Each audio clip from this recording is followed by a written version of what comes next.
A paz do Senhor, amém? A gente vai estar meditando agora na palavra de Deus, como é bom adorar, louvar o nome do Senhor, que agora a gente possa meditar na palavra de Deus e aquilo que Ele tem para nós esse dia, essa noite.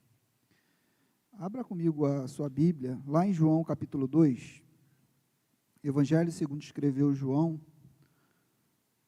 No capítulo 2, a gente vai ler do versículo 1 ao 11.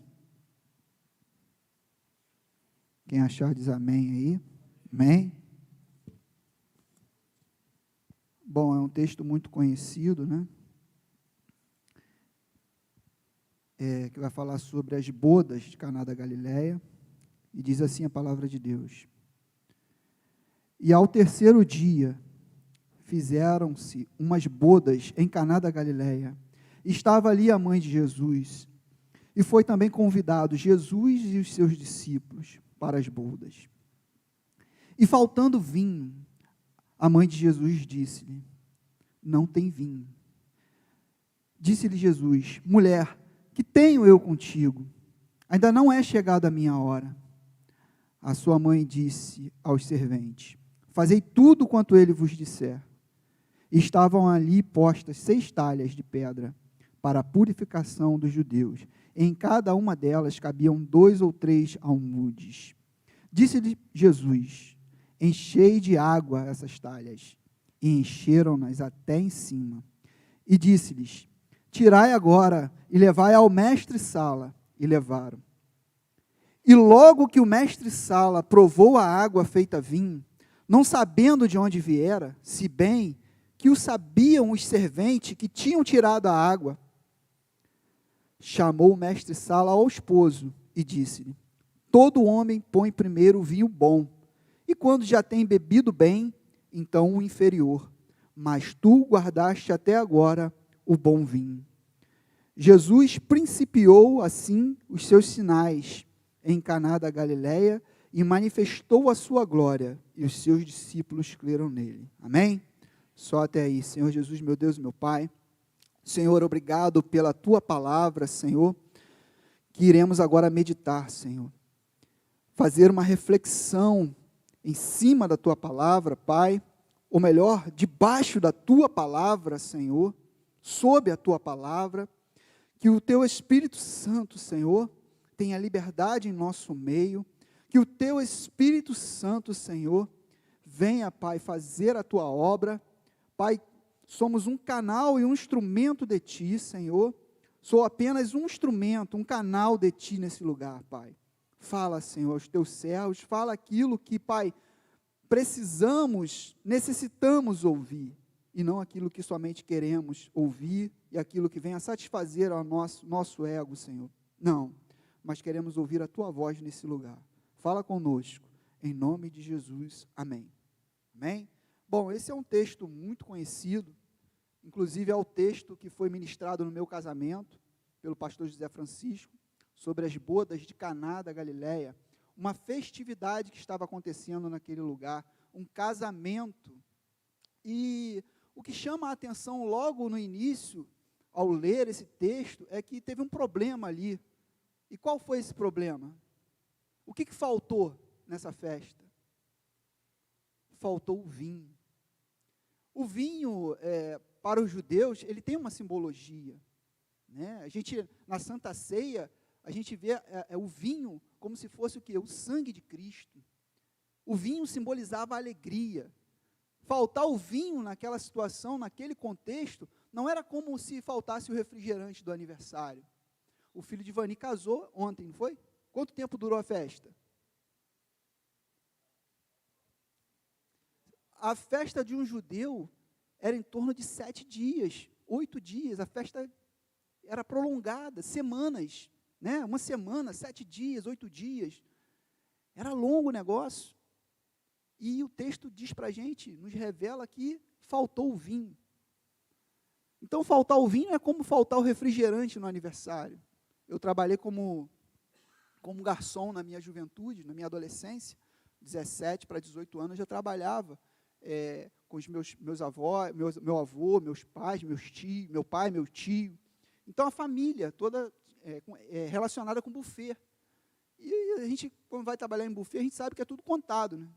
O pessoal vai fazer um casamento, vai fazer um aniversário, contrata um buffet, o camarada sabe a quantidade de salgado que tem que ter para uma festa, a quantidade de bebida suficiente para aquelas pessoas, para a quantidade de pessoas que vão estar ali, e se a gente levar muitas pessoas a mais, o que vai acontecer? Acaba faltando, porque é tudo ali, ó. O pessoal calcula quantos salgados o camarada vai comer.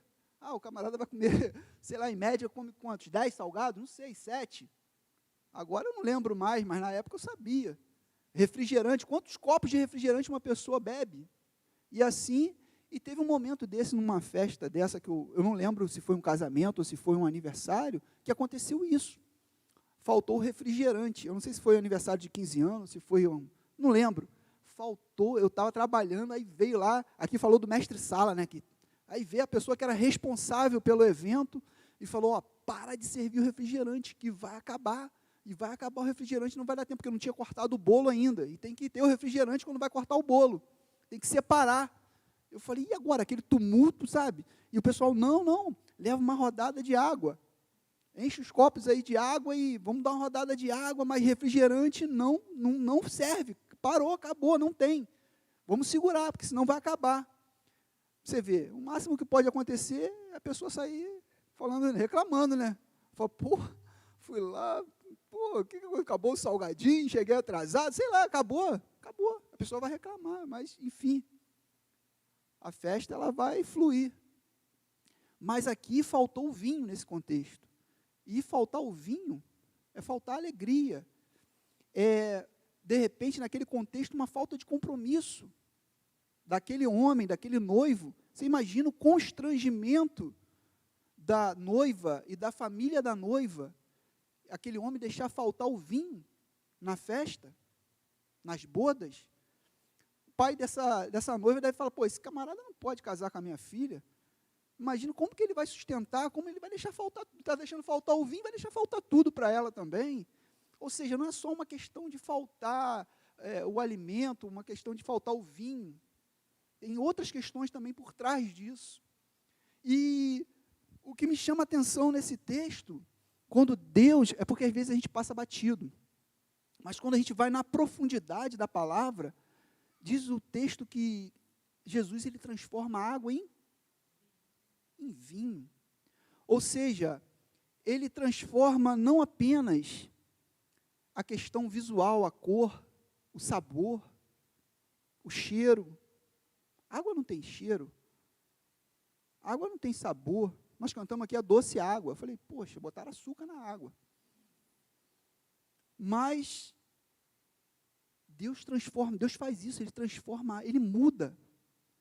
E para fazer isso, não é só as coisas sensíveis, aquilo que a gente vê a mudança, a coloração. Tem muita gente que às vezes se parece como cristão, mas na essência, de repente, você vai verificar, não é. Uma vez, um cliente meu, a pessoa orou por ele, fez tudo, um monte de coisa, aí depois, uma pessoa veio me contar, falou, não, Paulo, mas ele não é crente, não, ele não é cristão, não, e ela né, frequenta a igreja, tal, aquela coisa toda, é cristã, o camarada que orou por ela, eu falei, meu Deus, mas, enfim, deixa isso quieto. Então, o que acontece? A questão da profundidade da coisa é que Deus não altera só a questões, porque nós como seres humanos, a gente vai até um certo ponto, a gente é limitado, a gente consegue enxergar aquilo que a gente consegue, além disso a gente não consegue mais. Então a gente consegue ver, naquele contexto ali, de repente, o que foi percebido ali?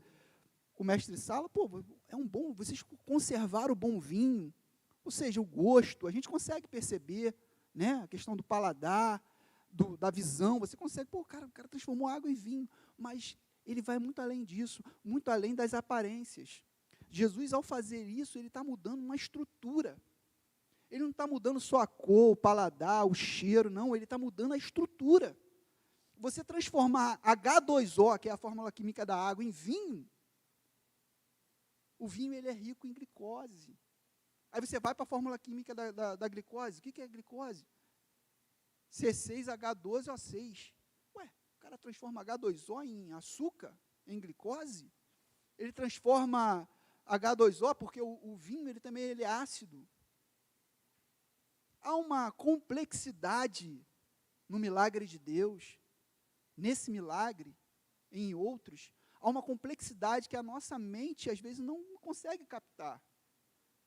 É um milagre, é sobrenatural, não tem explicação. É algo, sabe, a gente começa a falar, meu Deus, Deus muda a estrutura. Às vezes a gente está ali, às vezes a gente está caminhando, às vezes está... Mas será que realmente, de fato, a gente teve uma mudança, teve uma transformação onde Deus mexeu nas nossas estruturas? E, nesse contexto, houve uma necessidade. A gente pode até discutir se eles precisavam do milagre ou se eles necessitavam de um milagre nesse contexto. Porque necessitar é algo mais profundo. Apesar de que, muitas vezes, a palavra necessidade e precisar, ela é como se fossem sinônimos. Mas existem as suas nuances. Necessitar é algo mais profundo. Isso a gente pode até discutir nesse contexto. Mas, de algo é fato. Ali havia uma demanda, havia um problema que poderia trazer constrangimento, enfim, tantas outras coisas. Mas quem estava ali? Jesus estava ali. Jesus estava presente naquela festa. E recorreram a ele. Porque como é que vai comprar vinho? Não é igual hoje, que você acabou o refrigerante, vai ali, compra uma mala de refrigerante e já vem gelada. Não. Aí é mole, né? Tipo, não, acabou o refrigerante. Não, vai ali na padaria, vai ali em tal lugar. Como é que você vai pegar vinho naquela festa lá? Como é que de onde vai tirar vinho num lugar daquele? Então, ali havia uma necessidade, havia uma demanda que só um milagre poderia resolver. Só ele estava presente ali. E uma coisa que me chama a atenção logo no primeiro ponto dessa pregação é isso, é essa necessidade de um milagre. A necessidade de atender uma demanda. E como Jesus era requisitado nesse ponto. Como que as pessoas traziam as suas necessidades para ele, as suas demandas para eles, as suas aflições, as suas angústias. Eu fui procurar no dicionário o que quer dizer a palavra necessidade. A palavra necessidade é você ter falta de alguma coisa, dentre outras. A palavra necessidade eu não achei. Aí depois eu fui no dicionário, língua portuguesa e tal, mas depois eu fui para o dicionário bíblico. O que é o contexto de necessidade daquela época? E eu fui ver que não tinha nada, necessidade. Aí está assim, veja, pobre, a palavra pobre. Eu falei, ué.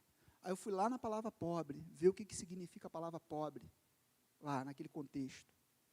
Eram aquelas pessoas que eram angustiadas, aflitas, esses eram os necessitados.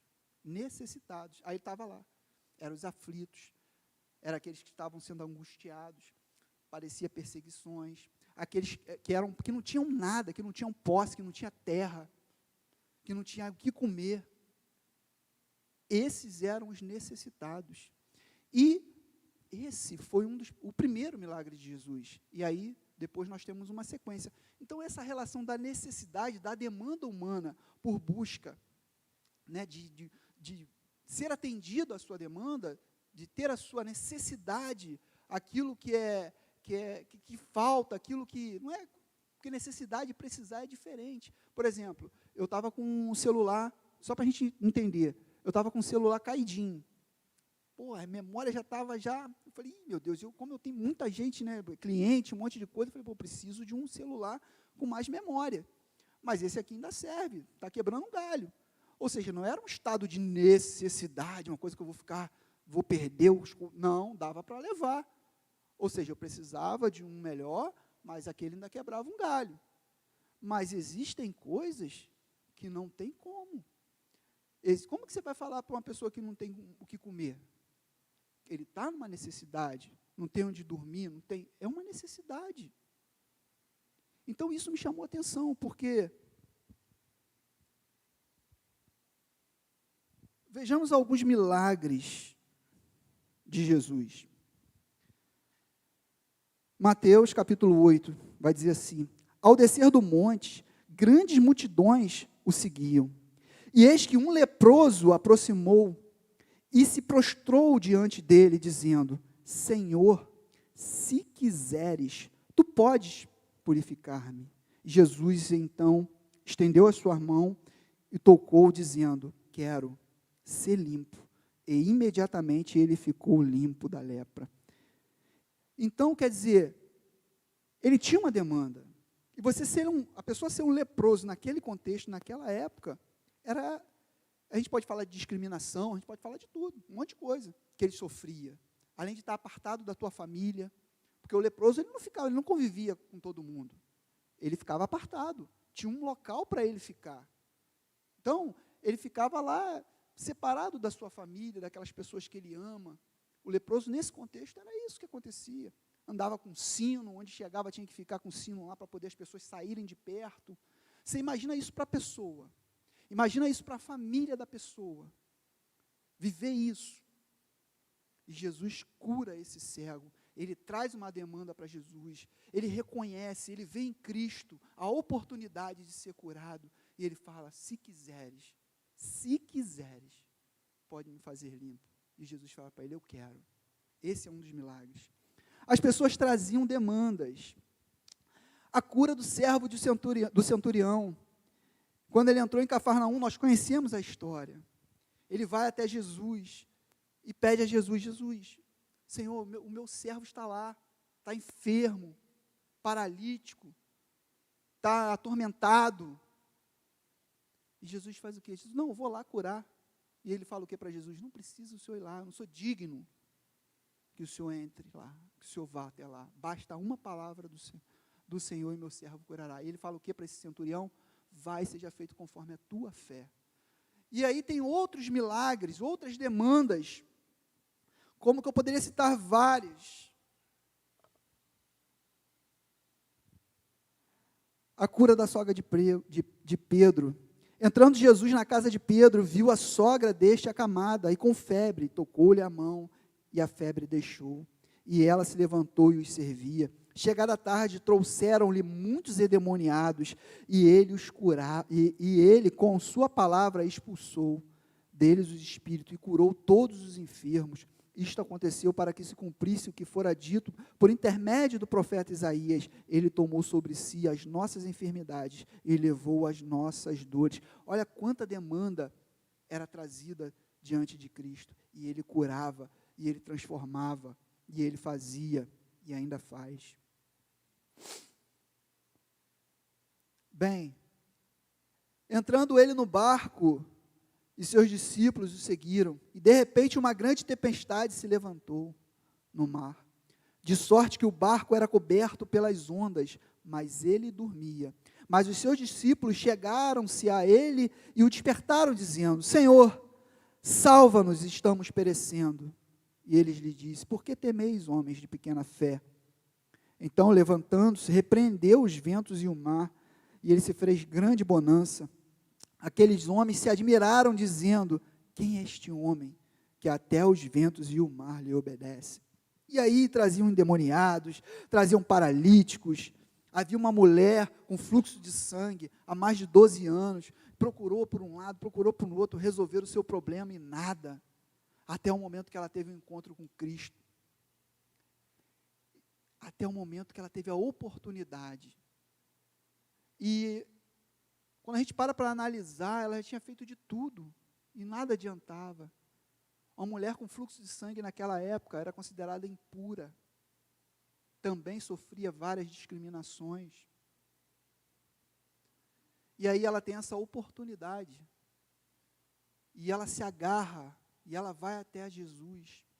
E ela consegue, no seu coração ela dizia: se tão somente eu tocar na orla do seu manto, eu ficarei curada. Sabe, querido, não é pelo toque. Não é só pelo toque, porque muitas pessoas tocavam em Jesus. Mas esse toque, Jesus, ele sentiu algo diferente. Sentiu fluir poder, virtude dele. E essa mulher foi curada. Essa mulher teve a sua vida, sabe, transformada por essa oportunidade, por esse encontro com Jesus. Eram muitas demandas. Ele realizou vários milagres, muitos milagres. As pessoas traziam as demandas, as suas necessidades. Porque viver nesse contexto, como essas pessoas viviam, o leproso, a mulher com fluxo de sangue, o paralítico, não era fácil. Esses eram os necessitados. E isso me chamou a atenção. Essa necessidade que o ser humano tem por um milagre. Precisar de um milagre. Precisar de um agir sobrenatural de Deus. De uma transformação do Senhor. Bem, e o que a gente pode analisar também, eu destaquei aqui no segundo ponto, é que por mais que a gente pegue a talha, enche de água a talha, mas quem faz o milagre é Jesus. Quem faz o milagre é Ele. Sabe por quê? Porque a gente vai até certo ponto. E depois é só Ele. Lucas 18, 27 vai dizer o quê? Quando Jesus tem lá aquela prosa com o rapaz que chega, um príncipe, chega para ele e fala, o que farei para herdar a vida eterna? Ele fala, você sabe os mandamentos lá, não matarás? Não, isso aí eu tenho tudo, obedecido tudo desde a minha mocidade. Ele fala para aquele homem, vai, vende tudo. E lá no finalzinho, as pessoas ficam, pô, mas calma aí, então, quem pode se salvar então? E Jesus vai falar, lá em Lucas 18, 27, há coisas que são impossíveis para o homem, mas são possíveis para Deus. Porque Deus, Ele não está limitado. Para Ele não tem limite. Quando o profeta vai ungir um novo rei de Israel, o profeta chega para ungir o rei, e ele vê aquele homem, um guerreiro. Na visão natural, aquele homem era o homem certo para ser ungido, para ser o rei de Israel. Mas não era ele. Deus fala, ops, calma, não é esse aí não. Esse tem todos os requisitos. Né? Mas calma aí, você está vendo o exterior. Eu sondo o coração, eu sondo aquilo que você não consegue alcançar. Ou seja, você é limitado. Você é limitado. Nós somos apenas um instrumento na mão de Deus. Nós somos usados por Ele. E hoje o que mais nós temos visto é pessoas querendo terceirizar o milagre. Nós acabamos de ler várias passagens que falam a respeito do milagre de Jesus. Ele falou para o centurião, vá e que seja feito conforme a tua fé. Vá, a tua fé te salvou. É assim. E às vezes a gente fica querendo colocar a nossa fé em amuletos. Se apegar a amuletos. Nada contra quem gosta de orar no monte. Não tenho nada contra. Mas não é a posição geográfica. Não. Não é a posição geográfica. Não é onde você está. É que vai determinar a eficácia da tua oração. Não. Uma vez foi colocado, foi posto para o Senhor, onde devemos orar? Uns falam que é em Jerusalém, outros falam que é em Samaria. Ele vai falar, é chegada a hora, que os verdadeiros adoradores adorarão o Pai em espírito e em verdade. Ou seja, independente de onde eu esteja, no meu quarto, no monte, na minha sala, no meu banheiro, tomando banho, dormindo. Dormindo não dá, né? Pô, aí tem que ser antes, né? E se a gente clamar ao Senhor, orar ao Senhor, o Pai, porque Ele conhece o nosso coração. Sabe, Ele procura isso. Aquele que o adora em espírito, em verdade. Um coração sincero, quebrantado e contrito diante de Deus. É isso que Ele deseja. Um amigo meu uma vez falou que não poderia. Não, tem que ir às 7 semanas, eu não posso quebrar. Eu não posso quebrar as semanas. Eu falei, cara, beleza, eu respeito. Respeito. Mas as pessoas estão colocando isso como se fosse o milagre, ele depende da gente. Porque eu peguei a talha, porque eu enchi a água. Eu faço parte de um processo, mas quem faz o milagre é Ele. E até hoje é assim. E sempre será. Porque por mais que a gente pregue, quando eu falo por mais que a gente pregue, eu estou falando de mim e de vocês, porque vocês também pregam. Você prega para um vizinho, você prega para uma pessoa que às vezes vem aflita até você. Você fala da palavra, você fala de Jesus.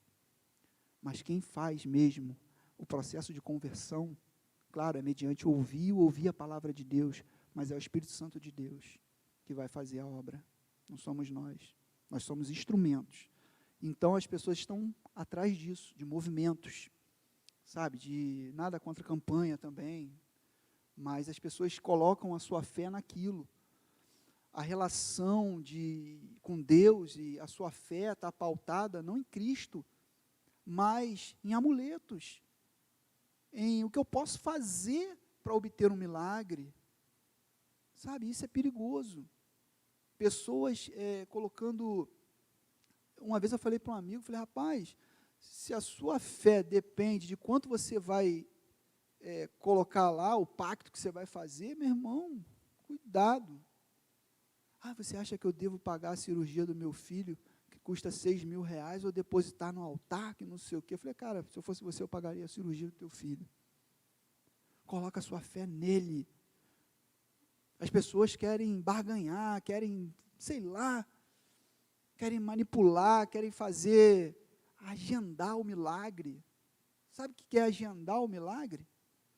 Estão querendo fazer isso, agendar o milagre. E não dá, meu irmão, não dá. E sabe qual a conclusão que eu chego diante de tudo isso?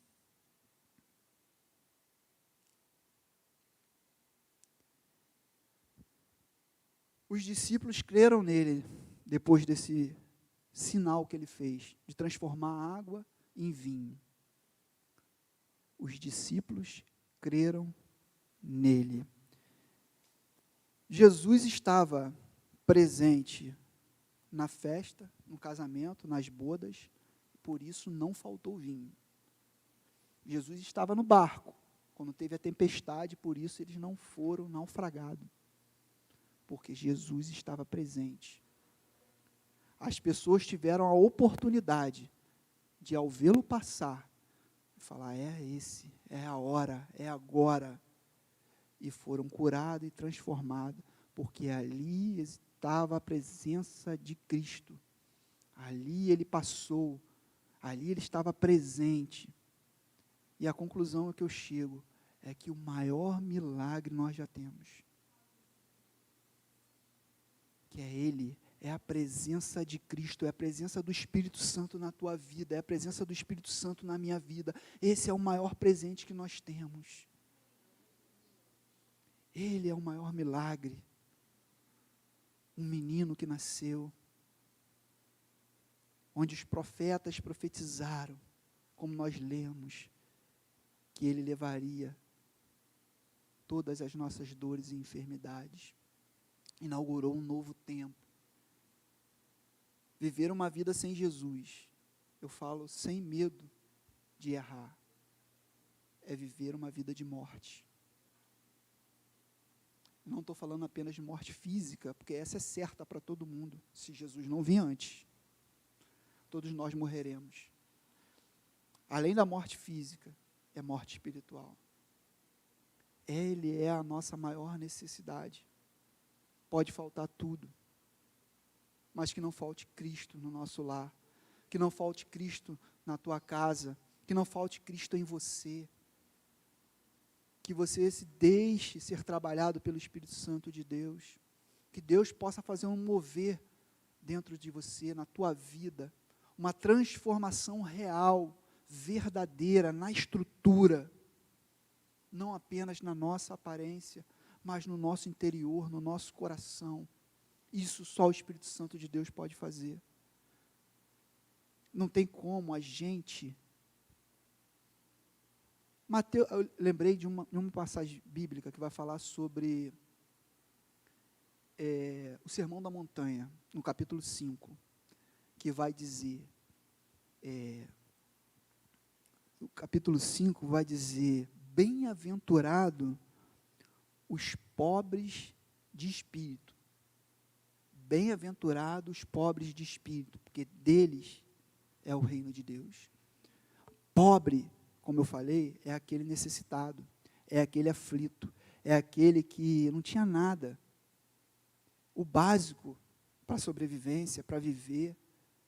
Aquele cara que ficava mendigando, pedindo esmola, o leproso, a mulher do fluxo de sangue. E Jesus lança essa no Sermão da Montanha. Bem-aventurados os pobres de espírito, porque deles é o reino de Deus. Sabe o que é pobre de espírito? O pobre que a gente está falando aqui, o necessitado que a gente falou até agora, é aquele necessitado material, tem uma demanda material, uma questão física, uma cura. Mas esse pobre de espírito que ele está falando aqui, é aquele que reconhece que dele mesmo não dá. Por ele mesmo, é como a gente leu, olha, eu tenho guardado os mandamentos, obedecido tudo, eu tenho feito tudo certinho. Vai e vende tudo. Mas, então como é que pode alguém se salvar? Há coisas que são impossíveis ao homem, mas é possível para Deus. A salvação é mediante graça. Salvação é crer em Senhor Jesus Cristo. Daí vem a salvação. É graça, é favor imerecido, não é mérito meu, não vou conquistar isso, a salvação, não. Ela é nos dada por intermédio de Cristo, porque Ele pagou o preço. Então, quando Paulo vai dizer, miserável homem que sou, ele faz esse reconhecimento, que dele mesmo, pela força dele mesmo, não dá. Mas quando a gente coloca diante do Senhor e reconhece a nossa fraqueza, reconhece que nós somos pecadores, que nós somos pobres de espírito, que de nós mesmos não tem como. Mas ele vai dizer que desses pobres de espírito é o reino de Deus. É esse reconhecimento que ele quer. Então, que seja bem claro para nós nessa noite, a maior necessidade que nós temos é Ele. Eu faço uma comparação só para a gente entender, como eu falei do celular. Eu consigo viver com um celular mais ou menos. Claro que eu queria um melhor. Eu preciso de um melhor. Mas não é uma necessidade, não é algo primordial, não é algo que vai, sabe, Jesus não, Jesus é algo primordial, Jesus é essencial na nossa vida, não tem como viver sem Ele, é como o ar, um dos compostos químicos, um dos compostos gasosos do ar é o oxigênio, se tirar o oxigênio do ar, um abraço, morre todo mundo, por falta de oxigênio. A nossa caminhada com Cristo também é assim. Por isso que eu falei, viver sem Cristo é viver uma vida de morte, é viver uma vida condenada a uma morte eterna. Então, que falte tudo, mas que não falte Cristo na nossa vida, que não falte a ação do Espírito Santo, o mover do Espírito Santo na nossa vida, transformando, nos capacitando, nos animando, nos reanimando, nos dando força, para que a gente possa caminhar mais um dia, para que a gente possa batalhar mais um pouco, e assim a gente vai dando glória e vai, até o dia que Ele nos chamar, mas é Ele que vai nos fortalecer, não somos nós, não sou eu, não é na minha força, mas é Ele que faz a obra, amém? Vamos ficar de